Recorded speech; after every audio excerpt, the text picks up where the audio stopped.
নমস্কাৰ বন্ধুসকল আপোনালোকক মোৰ নতুন ভিডিঅ' এটিলৈ স্বাগতম জনাইছোঁ। আজিৰ ভিডিঅ'টিত কথা পাতিম মেথি গুটিৰ আচৰিত স্বাস্থ্য উপকাৰিতা সম্পৰ্কে।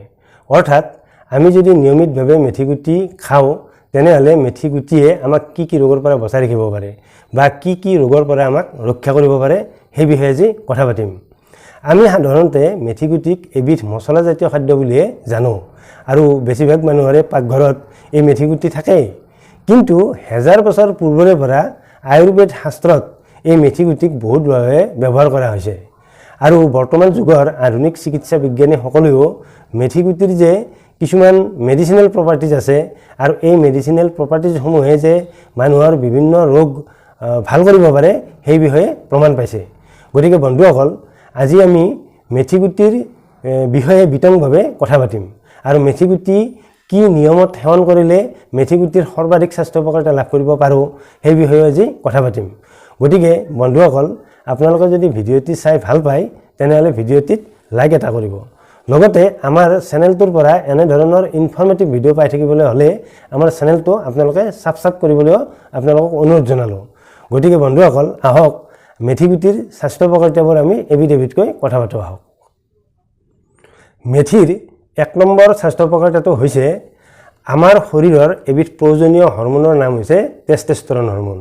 আৰু এই হৰম'নবিধ যদিহে আমাৰ শৰীৰত কমি যায় তেনেহ'লে আমাৰ শৰীৰত কিছুমান শাৰীৰিক সমস্যাই দেখা দিয়ে। ইয়াৰ ভিতৰত হৈছে শাৰীৰিক দুৰ্বলতা বা হাৰ্টৰ কিছুমান দুৰ্বলতা, স্মৃতিভ্ৰম বা ষ্ট্ৰেছ এনেকুৱা ধৰণৰ কিছুমান সমস্যাই দেখা দিয়ে। অৱশ্যে বিজ্ঞানীসকলে কৈছে মানুহৰ যেতিয়া বয়স 45 বছৰৰ বেছি হয় বা কিছুমান স্বাস্থ্য সমস্যাই দেখা দিয়ে যেনে ডায়েবেটিছ বা মেদবহুলতা এনেধৰণৰ স্বাস্থ্য সমস্যাই দেখা দিলেও মানুহৰ শৰীৰত এই টেষ্টোষ্টেৰনৰ পৰিমাণ কমি যায় আৰু টেষ্টোষ্টেৰনৰ পৰিমাণ কমি গ'লে মানুহৰ এনেধৰণৰ স্বাস্থ্য সমস্যাই দেখা দিয়ে। গতিকে আমি যদি আমাৰ শৰীৰত এই টেষ্টোষ্টেৰনৰ পৰিমাণ সঠিকভাৱে ৰাখিবলৈ হয় তেনেহ'লে আমি এই মেথি গুটি নিয়মিতভাৱে খালে আমাৰ টেষ্টোষ্টেৰনৰ পৰিমাণ সঠিকভাৱে থাকিব আৰু এই খাদ্যবস্তুৰ জৰিয়তে টেষ্টোষ্টেৰনৰ পৰিমাণ সঠিকভাৱে ৰাখিবলৈ হ'লে মেথিৰ ওপৰত বা মেথিৰ বাহিৰে অন্য কোনো খাদ্যবস্তু তেনে উপলব্ধ নহয়। গতিকে যিসকলৰ এনেধৰণৰ সমস্যাই দেখা দিছে বা যিসকলৰ শৰীৰত টেষ্টোষ্টেৰন হৰম'নৰ পৰিমাণ কমি গৈছে তেওঁলোকে এই টেষ্টোষ্টেৰনৰ পৰিমাণ সঠিকভাৱে ৰাখিবলৈ হ'লে মেথি নিয়মিতভাৱে সেৱন কৰিব লাগে। মেথিৰ 2 নম্বৰ স্বাস্থ্য উপকাৰিতাটো হৈছে যিসকল স্তনপান কৰোৱা মহিলাৰ গাখীৰ কম হৈ থকাৰ সমস্যা থাকে তেওঁলোকেও নিয়মিতভাৱে এই মেথি গুটি সেৱন কৰিব পাৰে। কিয়নো মেথি গুটিত ভিটামিন, ফাইটোএষ্ট্ৰোজেন, ফ্লেভনয়েড, ডিঅ'জেনিন নামৰ কিছুমান উপাদান থাকে। এই উপাদানবোৰে আচলতে গাখীৰ বেছি কৰাত সহায় কৰে। গতিকে যিসকল মহিলাই স্তনপান কৰা মহিলাৰ গাখীৰ কম হয় তেওঁলোকে নিয়মিতভাৱে এই মেথি সেৱন কৰিলে তেওঁলোকৰ এই গাখীৰ কম হোৱাৰ সমস্যা দূৰ হয়, অৰ্থাৎ গাখীৰ বৃদ্ধি পায়। মেথিৰ 3 নম্বৰ স্বাস্থ্য উপকাৰিতাটো হৈছে ডায়েবেটিছ ৰোগীসকলৰ ব্লাড চুগাৰ লেভেল সদায় কণ্ট্ৰলত ৰাখে। কিয়নো মেথিত আচলতে গ্লুক'মেনন নামৰ এবিধ চলিবল ফাইবাৰ থাকে আৰু এই চলিবল ফাইবাৰবিধৰ কাম হৈছে আমাৰ খাদ্যৰ গ্লুক'জ ভাগ বা শৰ্কৰা ভাগ আমাৰ শৰীৰে শোষণ কৰা প্ৰক্ৰিয়াটো কণ্ট্ৰল কৰে, যাৰ বাবে কাৰ্বহাইড্ৰেট জাতীয় খাদ্যৰ যি শৰ্কৰা ভাগ সেই শৰ্কৰা ভাগ আমাৰ শৰীৰে শোষণ কৰাত কণ্ট্ৰল কৰি দিয়ে, অৰ্থাৎ অতি সোনকালে শোষণ কৰাই নিদিয়ে, যাৰ বাবে ডায়েবেটিছ ৰোগীসকলে খাদ্য গ্ৰহণ কৰাৰ পাছতে ডায়েবেটিছ ৰোগীৰ চুগাৰ লেভেল তেজত হঠাতে বৃদ্ধি নাপায়। গতিকে ডায়েবেটিছ ৰোগীসকলে যদি নিয়মিতভাৱে মেথি গুটি খায় তেনেহ'লে ডায়েবেটিছ ৰোগীসকলৰ এই ব্লাডৰ চুগাৰ লেভেল সদায় কণ্ট্ৰলত থাকে। ইয়াৰ উপৰি মেথি গুটিত আন কিছুমান কম্পাউণ্ড থাকে যিবোৰ কম্পাউণ্ডে ইনচুলিনৰ চেনচিটিভিটি বৃদ্ধিত সহায় কৰে। লগতে ইনচুলিনৰ ছিগ্ৰেশ্যনৰ পৰিমাণ অৰ্থাৎ পেনক্ৰিয়াছ গ্ৰন্থিৰ পৰা ইনচুলিনৰ যি ছিগ্ৰেশ্যন হয় সেই ইনচুলিন ছিগ্ৰেশ্যনৰ পৰিমাণো বৃদ্ধি কৰাত সহায় কৰে। গতিকে ডায়েবেটিছ ৰোগীসকলে যদি নিয়মিতভাৱে মেথি গুটি সেৱন কৰে তেনেহ'লে ডায়েবেটিছ ৰোগীৰ এই চুগাৰ লেভেল সদায় কণ্ট্ৰলত থাকে। মেথি গুটিৰ 4 নম্বৰ স্বাস্থ্য উপকাৰিতাটো হৈছে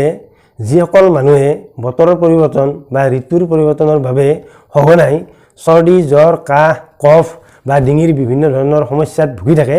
তেওঁলোকে যদি নিয়মিতভাৱে এই মেথি খায় তেনেহ'লে তেওঁলোকৰ এনেধৰণৰ সমস্যা অতি সহজে দূৰ হয়। কিয়নো মেথিত আচলতে এনেধৰণৰ কিছুমান কম্পাউণ্ড পোৱা যায় যিবোৰ কম্পাউণ্ডে এণ্টি ইনফ্লামেটৰী হিচাপে কাম কৰে আৰু সাধাৰণতে চৰ্দি কাহ বা ডিঙিৰ বিভিন্ন ধৰণৰ এনেকুৱা ৰোগবোৰ আচলতে ইনফ্লামেশ্যনৰ কাৰণে হয় আৰু মেথিত থকা এই এণ্টি ইনফ্লামেটৰী কম্পাউণ্ডবোৰে এই ৰোগবোৰ অতি সহজে ভাল কৰি দিব পাৰে। ইয়াৰ উপৰি মেথিত থকা কম্পাউণ্ডবোৰে মানুহৰ এই ইমিউনিটি বুষ্ট কৰাত সহায় কৰে। সেইবাবে সদায় মেথি নিয়মিতভাৱে সেৱন কৰিলে ৰোগ প্ৰতিৰোধ ক্ষমতা সদায় ষ্ট্ৰং হৈ থাকে। গতিকে যিসকল লোকে সঘনাই চৰ্দি কাহ বা ডিঙিৰ বিভিন্ন ধৰণৰ সমস্যাত ভুগি থাকে তেওঁলোকে যদি নিয়মিতভাৱে মেথি খায় তেনেহ'লে তেওঁলোকৰ ইমিউনিটি ষ্ট্ৰং হয়, যাৰ বাবে এনেধৰণৰ এই ঋতু পৰিৱৰ্তনৰ বাবে হোৱা সমস্যাবোৰ তেওঁলোকে অতি সহজে দূৰ কৰিব পাৰে বা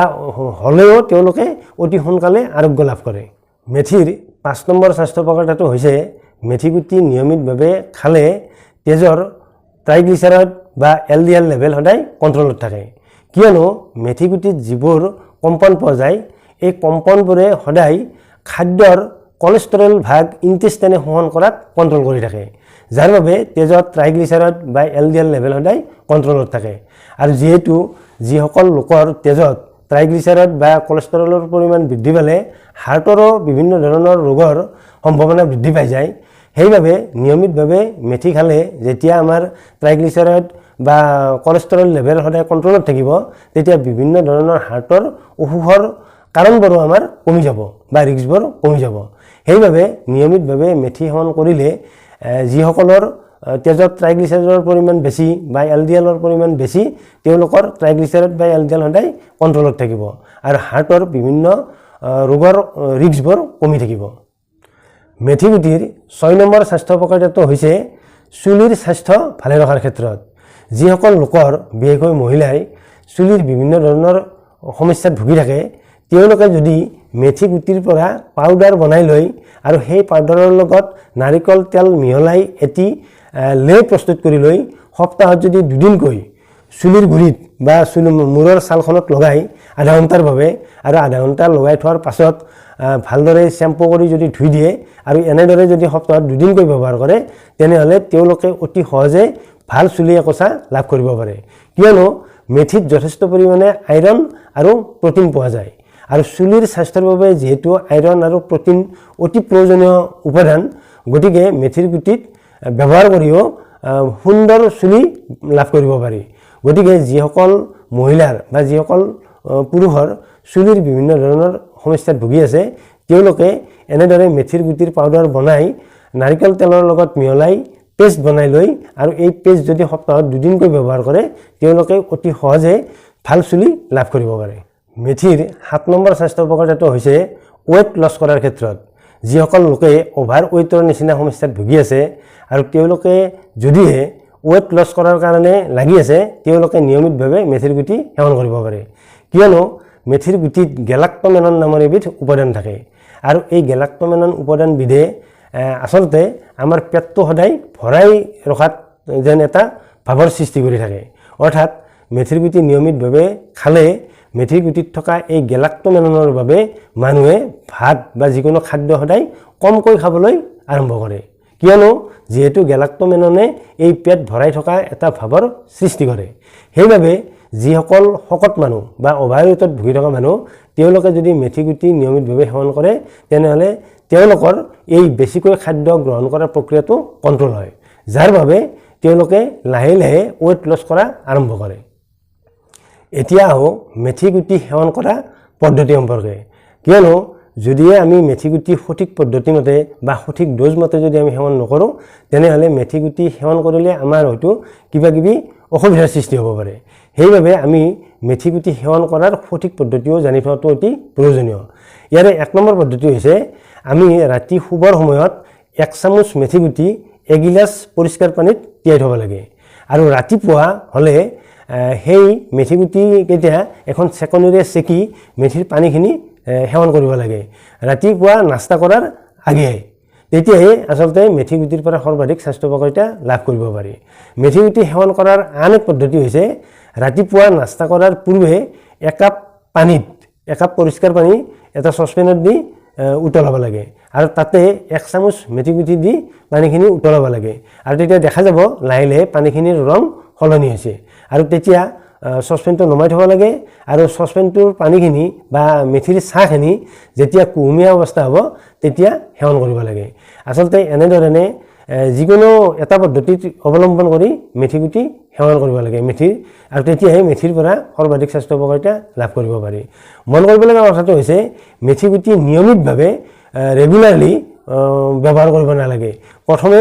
2 সপ্তাহ ব্যৱহাৰ কৰিব লাগে তাৰ পিছত 1 সপ্তাহ বাদ দিব লাগে তাৰ পিছত আকৌ 2 সপ্তাহ ব্যৱহাৰ কৰিব লাগে তাৰ পিছত আকৌ 1 সপ্তাহ বাদ দিব লাগে এনেদৰে মাজতে 2 সপ্তাহ ব্যৱহাৰ কৰি 1 সপ্তাহ বাদ দি তেনেকৈ সেৱন কৰিব লাগে আৰু তাৰ পাছত 2 মাহমান সেৱন কৰাৰ পাছত বন্ধ কৰি চাব লাগে এনেদৰে মেথিৰ গুটি ব্যৱহাৰ কৰিব লাগে আৰু মন কৰিবলগীয়া কথাটো হৈছে যিসকল লোকে ক্ষীণ বা আণ্ডাৰ ৱেটত ভুগি আছে তেওঁলোকে মেথি গুটি কেতিয়াও সেৱন কৰিব নালাগে যেহেতু মেথি গুটিয়ে সদায় ৱেট লছত সহায় কৰে সেইবাবে যিসকল আণ্ডাৰ ৱেটৰ লোক বা আণ্ডাৰ ৱেটত থকা মানুহ তেওঁলোকে মেথি গুটি সেৱন কৰিব নালাগে বন্ধুসকল মেথি গুটিৰ স্বাস্থ্য উপকাৰিতা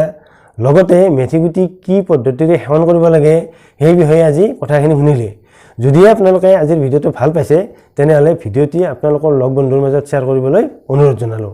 লগতে আমাৰ স্বাস্থ্য ৰক্ষা চেনেলটো সাবস্ক্ৰাইব কৰি থবলৈ আপোনালোকক অনুৰোধ জনালো যাতে আপোনালোকে আমাৰ এনে ধৰণৰ ইনফৰমেটিভ ভিডিঅ' নিয়মিতভাৱে পাই থাকে